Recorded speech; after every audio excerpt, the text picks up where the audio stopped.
اهلا بكم حبايبي مع فيديو جديد. فيديو النهارده فيديو بسيط جدا، مش طبق رئيسي، هو من المقبلات. ان شاء الله يعجبكم. بس قبل ما ابتدي احب اشكر كل اللي اعطاني كومنت حلو على الفيديوهات اللي فاتت. يا رب اكون دايما عند حسن ظنكم.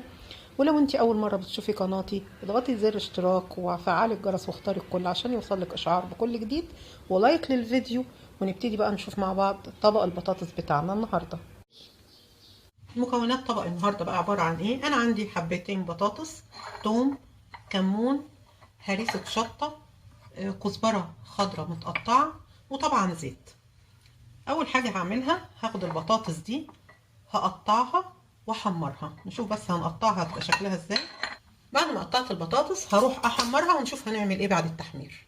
كده البطاطس بتاعتي ايه بعد ما حمرتها. نروح بقى على البوتاجاز ونشوف هنعمل فيها ايه. عندي هنا طاسه فيها زيت على النار، هحط عليها معلقة الثوم، هنزل عليها بالكزبرة،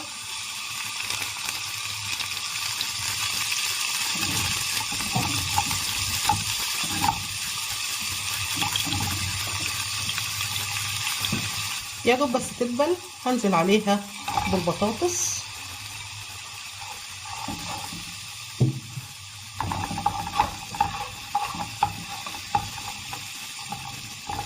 ريحة الكزبرة مع الثوم بقى بتبقى عاملة ازاي. هنزل عليها بالهريسة. الهريسة دي بقى بتخلي طعمها تحفة.